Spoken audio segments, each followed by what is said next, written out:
Thank you. Pranams to Mataji.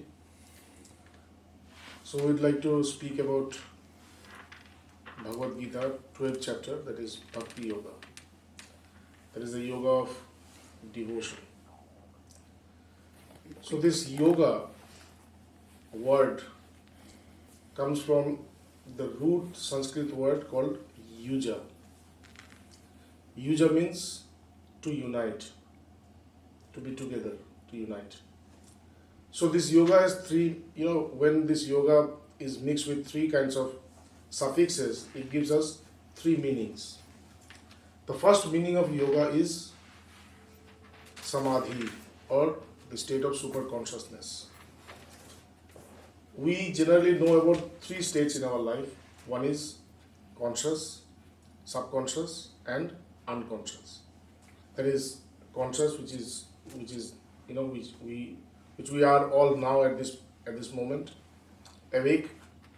Subconscious means dreaming state, and unconscious means sleeping state, where we are deep sleep. We are in the state of deep slumber. So we know these three states. In these three states, in the conscious and the subconscious state, we are aware about the world. We are aware about our body, our mind, our intellect, our ego. And in the next and the third state, that is the unconscious state, we are not aware about anything. That is, we completely pass into the state of unconsciousness. So in the subconscious and the conscious state, we are aware about our surroundings. Why and how we are aware about our surroundings? We are aware because of consciousness. But we are not aware about that consciousness. We see things, we experience things, we hear, everything we do through consciousness, but we cannot feel that consciousness. We cannot experience that consciousness. So the fourth state of super consciousness means when we experience this consciousness. We feel this consciousness. We become this consciousness completely. So this state is called samadhi. Samadhi, another meaning of samadhi means everything which is in a state of equilibrium. That is in oneness. If you have studied Bhagavad Gita, you will see that Lord Krishna has given very, very importance on one word called samatva. Samatva hi yoga uchyate. That is yoga or yoga. Yoga means the state of super consciousness, the state of union with God. What is the state of union with God? When we reach to the point of equanimity or complete, equilibrium. So that is called samadhi or super consciousness, which is the first meaning of yoga. The second meaning of yoga is union, to join. Union with whom? When we talk about yoga, it talks about union, but union with whom? We are united with this world. We are united with our body. We are united with our mind, our intellect, our ego. So yoga is not talking about union with this world or environment or this body or this antakarana, that is mind, man, buddhi, chitta, ahankar. That is mind, intellect, mind stuff and ego. So it's not talking about that. It is talking about something which is beyond this, beyond the mind, beyond the intellect, beyond the ego. What is that? We only know this much. We only know this much. We know mind, we know ego, we know intellect, we know this world. But we do not know anything which is beyond that. So this beyond is called Brahma or Atman. When you go beyond it. So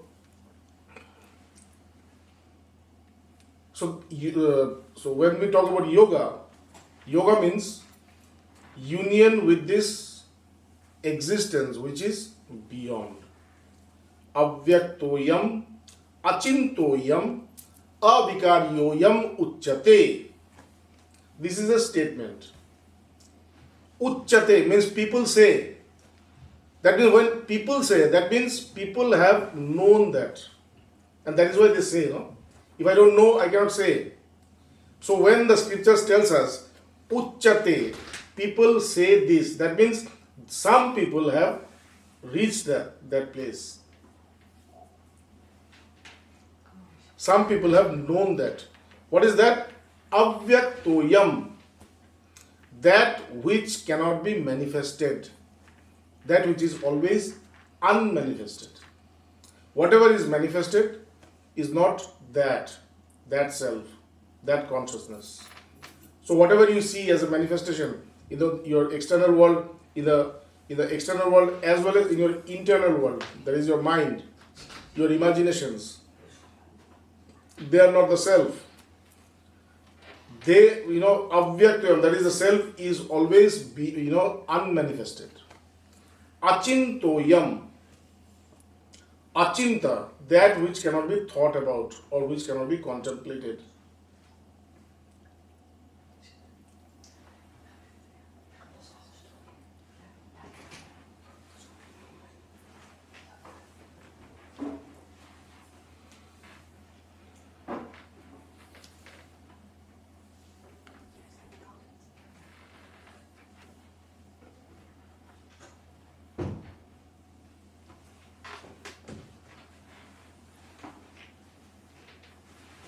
You good? Okay. So, achinta means that which cannot be thought about, cannot be contemplated. So whatever you think, whatever you imagine, whatever you contemplate, we contemplate the self in our meditation. We focus on the self. This contemplation also is not the self. It is beyond that. So, that self is beyond everything that you contemplate. And that is why to reach the state of samadhi, you need to go beyond meditation also. And then abhikaryoyam. Bhikari means change. So that which does not change is the self. So union with that which is not manifested, union with that which cannot be thought about, which cannot be contemplated, which cannot be imagined, which cannot be talked about, and union with that which does not change is the self or Brahman or Atman. Atman means me, I. Like in English we say I, me as we denote ourselves as I. So in Sanskrit, this I is called Atman. So when we are talking about Atman or Brahman or consciousness or self, it is actually talking about yourself, your own nature. So union with your real nature, which is beyond everything, which is not manifested, which cannot be talked about, which cannot be thought about, which cannot be contemplated, and which does not change. So the second meaning of yoga is to have union. And the third meaning of yoga is path. That is, this Bhakti yoga, Jnana yoga, Karma yoga, and Raja yoga. So what is Bhakti yoga? Bhakti yoga means to reach that state of consciousness through the path of devotion. Jnana yoga means to reach that state of union with the self through the path of knowledge. Then karma, and by yoga, that is yogaschitta vritti nirodha, that is this Raja yoga, pranayama and all these things. So today we are going to talk about Bhakti yoga, that is how yoga is reached through devotion. So in this chapter, Lord Krishna answered a question from Arjuna.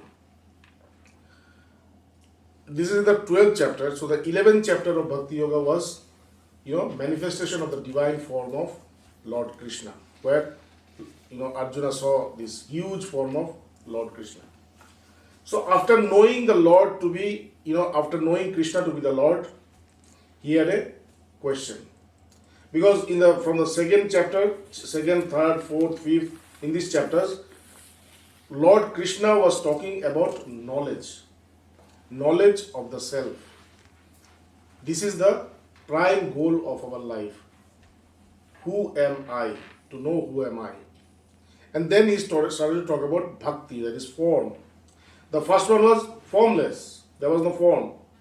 Ascharyavat paschati kaschidenam Ascharyavat badati tathaiva chanya Ascharya vachanaina manna srinoti Shutva pena vedana chaiva kaschit.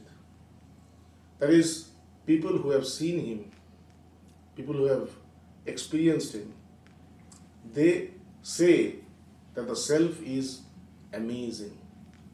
The only word that they use is this, amazing. There's no other, there's no other word to express about the self. They just say it's amazement, it's splendor. Then people who talk about him, people who listen about him, they also feel that it is amazing. It's amazing. But however they feel, however they talk about it, however they hear about it, they cannot know it. We cannot know him. We can only become him. Because to know, we need separation with him. Whenever I am seeing you because I am at a distance from you. If our distance becomes one, this process of seeing, hearing will not be there. So when you know him or when you become one with him, then the process of knowing stops. You don't know him, you become him. Paramam Brahma Vida Brahmaiva Bhavati. One who knows him becomes him. So you can become him because you are that, but you cannot know him. So these were the things that Krishna was telling Arjuna. And then suddenly, Krishna revealed his godhood to Arjuna. So then Arjuna had a question. That who is the one who knows you better? People who follow you as a form or people who follow you as a formless? So this was the question. And the answer of this question is Bhakti Yoga. So in Bhakti Yoga, there are two parts. Like we know that there's a magnet attracts iron. So the first part of Bhakti Yoga is when God is the magnet and he is attracting the devotee who is an iron. And the second part of Bhakti Yoga is when the devotee becomes a magnet. When the devotee develops himself into such, he elevates himself into such that the God comes attracted to him. So the devotee becomes a magnet and the Lord becomes, iron.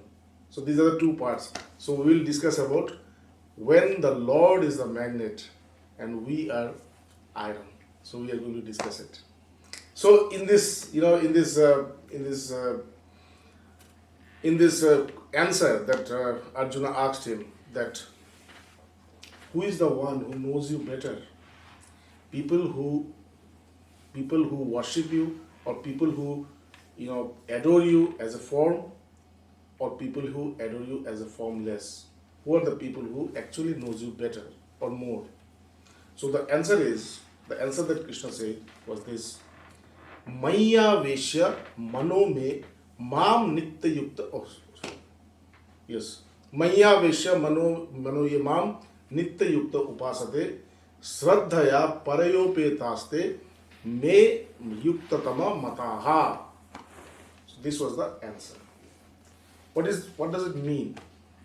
He says anybody, whether he is following the path of form or formless, anybody who is very, very dedicated, devoted in that path.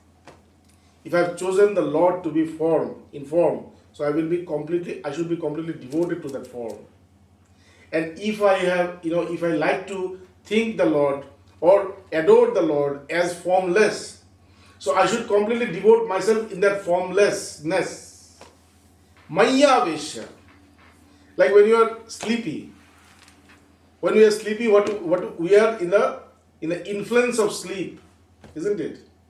That is why we say sleepy. We are very angry. Angry means we are influence of anger. So here also, avesh means influence. Avesh means my avesha. A person who is completely under my influence. Now he is not saying that you should be under influence of form or formless. He said any form you can choose. You can choose the formless or you can choose form. Any form. But you should be completely absorbed into that. Devoted to that. Maya Vesha Mano Ye Mam Nitta Yukta Upasate. And how does he adore me? By always being one with me. For him, I am not separate. I may be in a form or formless, but I should not be separate to him. I should always be one with him. Nitta Yukta. He should always be connected to me through heart. There is a word in Hindi, it's called smarana. Smarana means to always keep you in my memories. So, this in India we say smaran, manan. Manan means to think. So this thinking is more common. We say that we think about the Lord. But there it says, not only think, keep him in your memories. Smarana. Always remember him. Always remember him. If you are in the formless, always remember that you are the self. Shoham. I am the self. At every moment you remember that I am the self.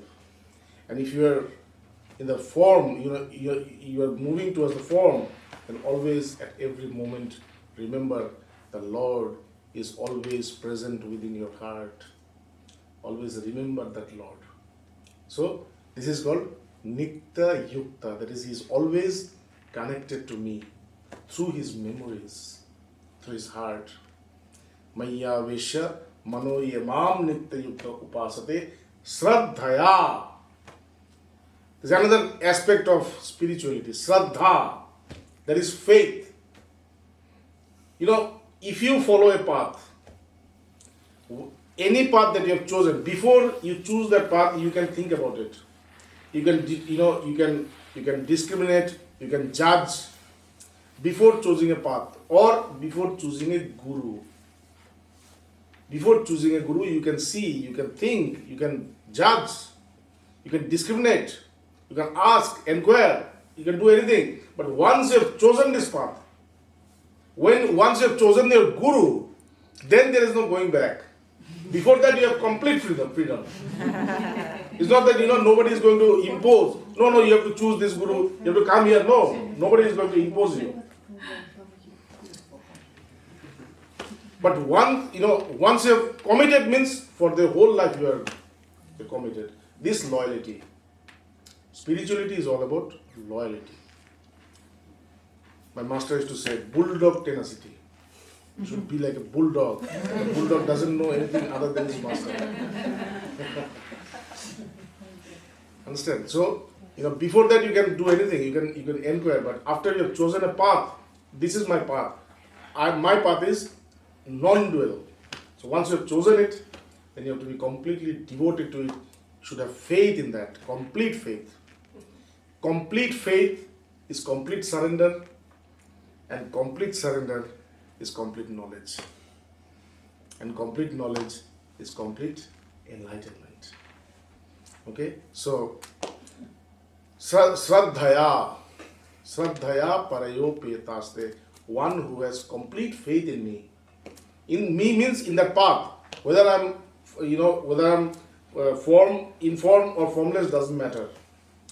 Te yuktatama mataha. According to me, this is the person who is very much very much connected to me, who knows me better.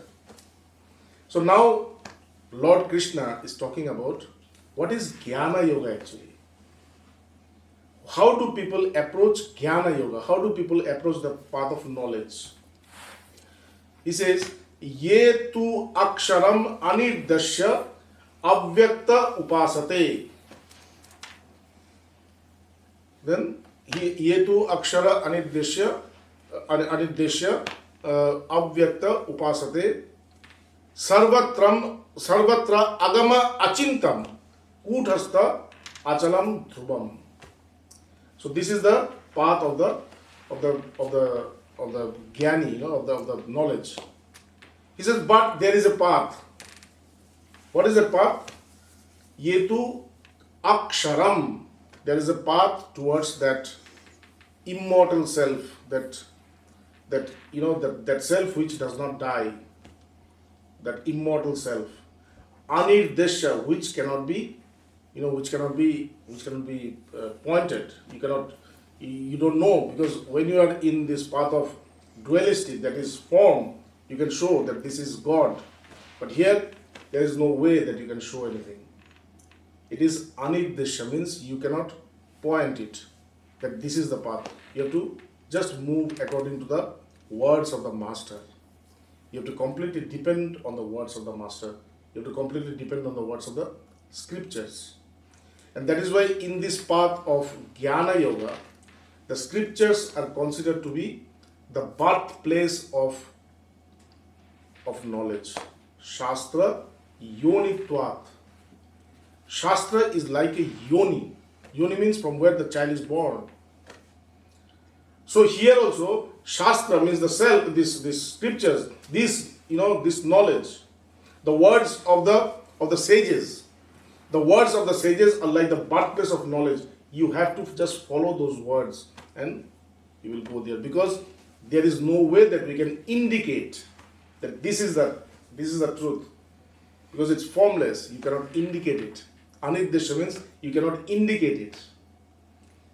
Yetu aksharam anirdasya avyakta, unmanifested. People who are in the path of knowledge, they are focusing on that which cannot be manifested, which does not manifest. Then sarvatra agama, it doesn't move, it's still.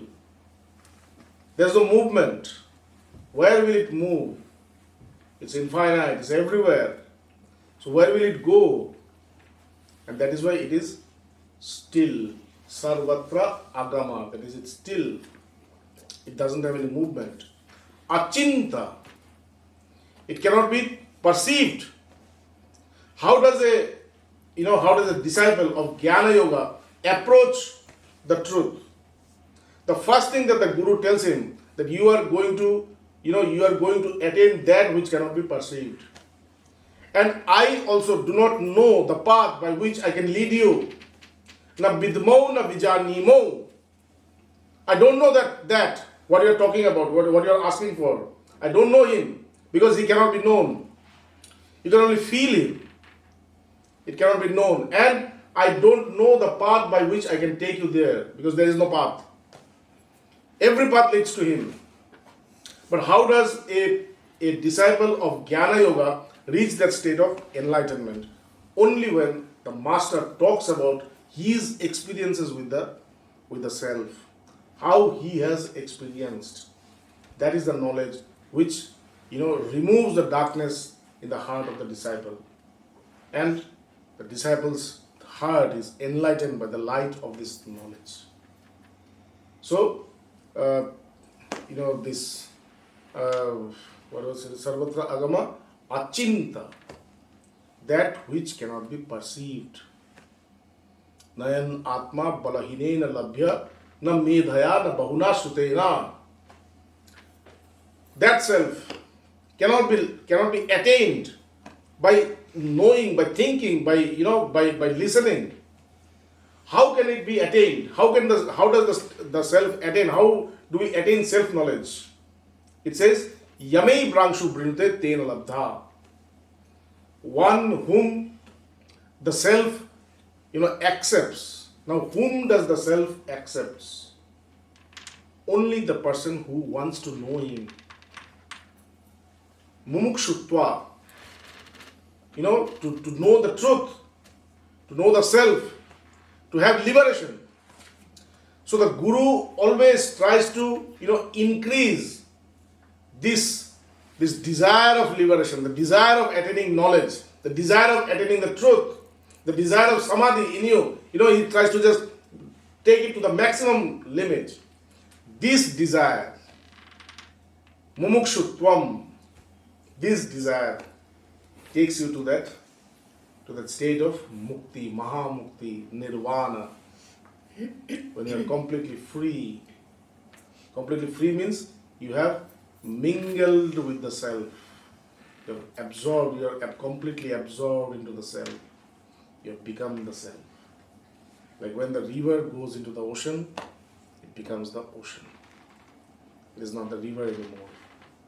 In the same way, when the individual soul, Jivatma, it reaches the state of, which reaches Paramatma, it becomes Paramatma. Paramatma, complete. So the Guru always, inspires the disciple, question, to have this desire.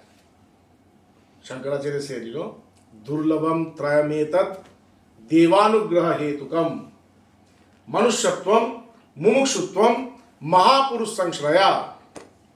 There are three things which are very, very rare in the life, which you cannot attain. You can only attain them by the, by the grace of the Lord. Devanugraha. If the Lord gives you this grace, blesses you, then only you can have. What is that? Manushyattvam, a human life. We all have this human life. That is, we have the grace of the Lord. Mumukshutvam, the desire to attain knowledge. We also have that, and that is why we are all here. So we have that blessings of the Lord. And the last one is Mahapurush Sangshraya, association with the Master. That also you have. So you are very blessed. You are very blessed. So once you have this mumukshutva, this desire to know the self, then only you can know him. There's no other way. So, this sarvatra agama achinta kuthastha. Kuthastha. The self is described as kuthastha. What is this kuthastha? Kut means darkness, maya. Kut means darkness, maya. There's a path in India called Aghora. Have you heard this? Aghora. Do you know about this path? Have you heard people worshipping the dead bodies, sitting and meditating on the dead bodies? Have you heard this? In India there is a path called Aghora. Death is darkness. So they worship darkness. They sit on the dead body in the night of the new moon, in the funeral ground, in the Shamshan Ghat, that is funeral ground, the most dangerous place in the world. On the new moon night, there is complete darkness. They sit on this dead body, and they attain liberation. So they worship darkness. So when they are worshipping darkness, what do they get? What do they achieve? Darkness means ghora, ghor. Ghor means darkness, everywhere darkness. When they worship darkness, they attained aghora. That is, they get light. There is nothing called darkness. It seems to be dark, but there is no darkness.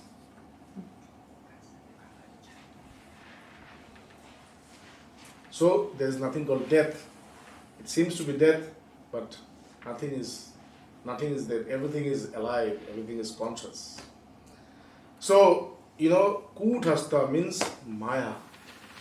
In maya, the one who is manifesting the maya also. How do we see maya? everything is consciousness. Everything is consciousness, but I see your body, I see your face, I see you as a name, we see this world, we see this variety, everything is one. How do I see this? Because of Maya. How does this Maya work? Because this Maya also is projected by that consciousness. The Maya which is covering the consciousness. The Maya which is covering the consciousness is also being projected by that consciousness. Like, we see the sun, we see in the clouds, this cloudy day, we don't see the sun. Why? The clouds have covered the sun. But we see the cloud by the light of the sun. The clouds doesn't have any light, isn't it? So here also, the Maya doesn't have any, it doesn't have any power, it doesn't have any light. The Maya also is projected by this self, this consciousness, and that is why it is called Kuthastha. So if you can search in the Maya also, you will find him. There was a sage called Swami Vivekananda. Have you heard his name? Swami, if you turn around. Oh, wow.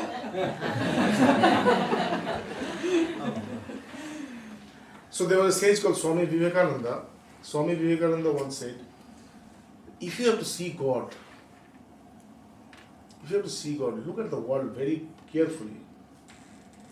Look at the world, how it is functioning. Look at this Maya. We say that it's Maya and we close our eyes. No, don't close your eyes. See this world. You will find God. You will find that consciousness. So, this Maya, this consciousness also is within the Maya. It is projecting the Maya. And that is why it's called Kuthastha. Okay? Achalam. It doesn't move. It's like a Shiva, always in meditation. Why do we show Shiva always in meditation? In a state of intoxication, we say Shiva has taken bhang. Do you know all these things? Shiva has taken bhang and is always in a state of intoxication. Why do we show this? To only, it represents that the state of Brahman, which is still, which does not move. It's always still. So, this Brahman, stillness, achalam, and dhrubam. Dhrubam means truth. So, this is the path of knowledge. Now, how do they attain this path? Now, Krishna is saying, Sanniye mendriya grama. That is, they control their senses, they control their mind, they control their ego. They control their mind, they control their ego, they control their senses. They practice this unattachment. And sarvatra samadarshana. This is one way, and the other is they see oneness in everything. Everything is one. There was a famous sage called Thakur Ramakrishna, means his master, a master of Swami Vivekananda. He used to live in a place called Dakshineshwar in Kolkata. It's a Kali temple. So one day, Thakur Ramakrishna saw that a very, very high quality sage has come to Dakshineshwar. But, these high quality sages are called Paramhansa. You heard this name, no? Paramhansa? Paramhansa. So there are 4 kinds of Paramhansa. One is like a child. He will behave like a child. The other is like a complete madman. Unmadvat. Okay, he's completely mad. You will see, like Mirabai. You heard this name, no? Mirabai. Mirabai was completely, like this Unmad, that is completely mad for Krishna. She didn't know anything other than Krishna. Mad, complete mad. And the third is Jaravat, that is like a rock. He doesn't move, he doesn't talk, he doesn't go anywhere. He sits like this. It's also state of Paramahansa. And the fourth state is Pishajvat, that is, he's very, very dirty. Like, he's completely dirty, See him and you think that he's such a dirty man, but he is Paramahansa. So Thakur saw that this man came to Dakshineshwar and he was taking prasad with the dogs. Because he knew that this dog is also he is also consciousness. So we see dog, cat, but a one who is in that state, huge, the state of Paramahansa, he does not see God. A dog, he sees God in that, consciousness, and then he is taking food with the dog. Thakur saw this, and Thakur called his nephew. Go and take initiation from him. He's a very great saint. But when his nephew went to take initiation, he refused. No, I will not initiate you. Then he came back and said, he is not initiating me. You go again. You go again and you request him, you fall in his feet, you tell him to initiate him, you. So when he went for the next time, this man, this saint, he ran away. No, I will not initiate you. He ran away. So while he was running, this nephew asked that, oh Lord, if you don't initiate me, it's okay. Don't initiate me. But at least tell me something. Tell me something. So he turned around and he said, Ganga, no? Ganga is the sacred river of India. You all treat Ganga as a very sacred river. So he said that when you will see Ganga and this drain water, sewer water to be the same, that they know that you have realized God. Oneness. There is no Ganga, there is no sewer, everything is the same. There is no good, there is no bad. Tulyananda stutir moni santushtayena kenachit. For him, praise and criticism is the same. Shitoshna sukha dukheshu tatha manapamanayo. Like for him, summer and winter, happiness and sorrow, respect and disrespect, all are same. Sameness. So a jnani, the one who moves in this path of self-knowledge, sarvatra samadarshana, he sees everything to be the same. Okay? Te prapnuvanti mameva sarva bhuta hite rataha. And see, these people, while they walk in this way, they also find me. They also attain me. And after attaining me, they do good to everybody, human being. Their only goal of life becomes doing good to everybody. So this is the path of, knowledge. But then he says, Klesha adityaras tesham avyakta sakta chetasam. Avyakta hi gati dukkam deha vidvira vyaptate. He said, but you know what? People are attached to their body. And this path talks that you are not the body. So they cannot, they cannot move, they cannot perceive themselves without body. And because of this path is very, very difficult. When a guru tells you that you are not this body, you are not this name, you are not this mind, you are nothing, whatever you see, you are not that. These are all false. So then what happens? You are just floating in the sky, like in the this what is called vacuum. You're floating in the vacuum because you don't have anything to hold, and that is why this path is very, very difficult. And because of this, Lord Krishna gave a very simple path, and this simple path is called Bhakti Yoga. That is the yoga of Bhakti, devotion. He says, Ye tu sarvani karmani mai sanyasta mat paraha ananya yogena mam dhayanta upasate. He says that, but if you dedicate each and every karma that you perform, each and every action that you perform for me, for this form, I am, and mat paraha, knowing me to be the only truth. So now he is talking about bhakti. Now if you are in a state of bhakti, whoever you are adoring, suppose you are adoring Krishna or Kali or Shiva, whoever it is, or your own guru, because for us, we don't have any Lord. Our guru is our Lord. He's our everything. So we adore our guru as Bhagavan, as God. So that can also happen. But whomever you adore, you should be mat paraha. You should be absolute. You should there's two things. One is absolute and one is highest. When you talk about highest, that is, there are many others, and among them there's one, which is the highest. The absolute means there is only one. There's no two. There's only one. If I am the devotee of Ram, then I'm the devotee of Ram.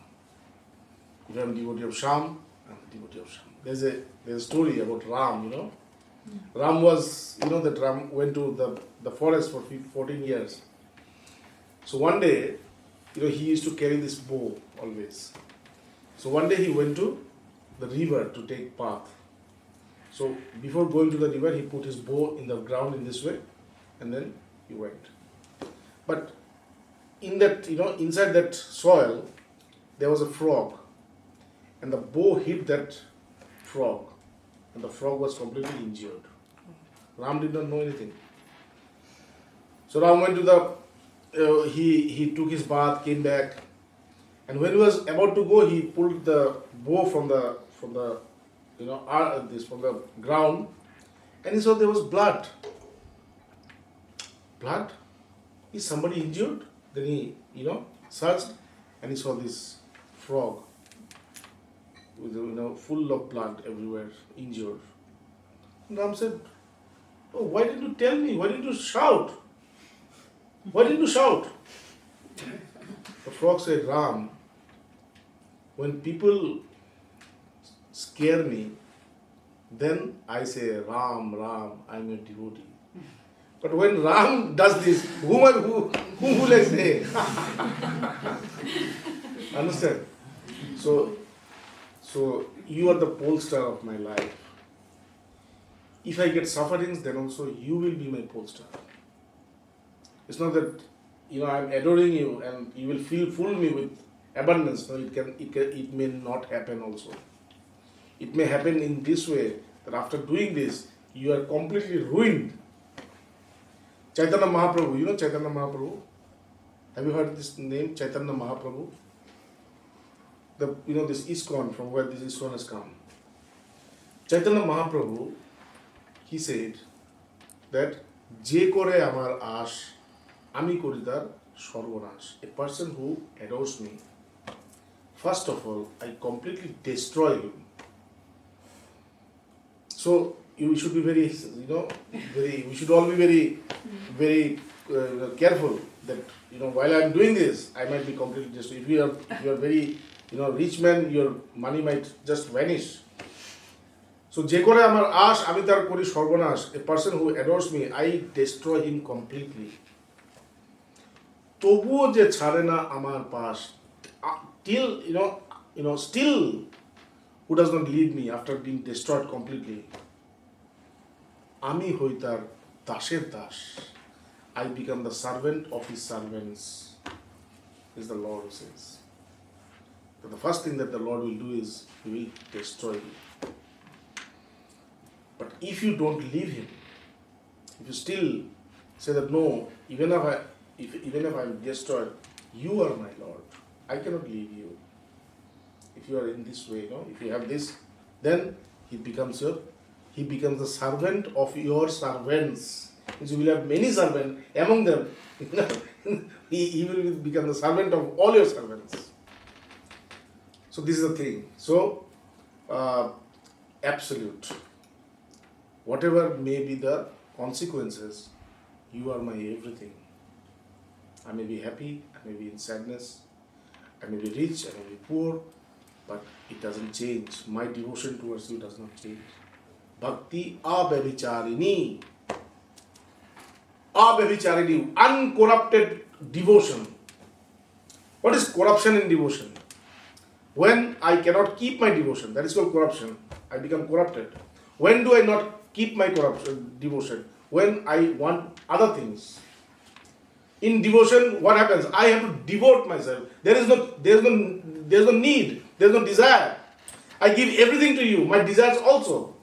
My karmas also. Here, Krishna is saying, only karma. Give me only your karmas. But it's not only karma. It's all your desires. Everything. The devotee doesn't need anything. Not even the Lord. You know why Vrindavan is so special? Why Krishna was always devoted to Vrindavan? Because Vrindavan, he had some devotees called gopis who loved him with everything. With everything. But they did not want anything in return. They always wanted Krishna to love her, not her. Their only goal, mission of their life is to love him more and more. But in this love, they never seek Krishna's love, Krishna's attention. I don't need you. I'll just love you, that's all. I will give everything to you. Without asking. Without asking. And that is why Krishna, he talked about these gopis, after a long, long time in his life. To a person called Uddhava, his brother. He says, Ta man manaska. These gopis, these people, they don't have their mind. They thought about me in such a way, they loved me in such a way that I am there in their mind. I am the one. Their mind is not their mind, it's me. Their mind is completely transformed into me. Means whatever there is in their mind is only me. I am there in their mind. Ta man manaska. Mada prana. This prana, that is this living life force, their life, is not their life, it's me. Just by thinking about me, they have, they've exhausted their life. Whatever life is there, it's me. Madatte tyakta dehitaha. And why did their life go? Because they have given their life to me. They have sacrificed even their body to me, everything to me. But they don't need anything in return. Anything in return. So this is devotion. I will just give you. I don't need anything. That is why he says, Mat paraha. Do everything knowing that I am the absolute. Yetu sarvani karmani mai sanyasta. When you dedicate all your karmas, everything to me, without asking, knowing that I am the absolute. And then he says, Yetu sarvani karmani mai sanyasta matpara anannan neiva yogena mam dhayanta upasate. And how will you worship me? How will you think me? Adore me? How will you do it? Ananya, you will always know that I am you. I am not separate from you. I am there within you, inside of you. I am your soul. I am your existence. If you are the body, I am the soul. If you are the instrument, I am the operator. I am the one who is operating. If you are the chariot, I am the master. I am sitting in the chariot. I am there. In this way. Ananda, always know that the Lord is within you. He is one with you. So then he says, Tesha maham samuddharta mrittu sansara sagara. For these people who do this in this way, for these people, I come and I liberate them from the sea of death. This world is the sea of death. You have come here to die.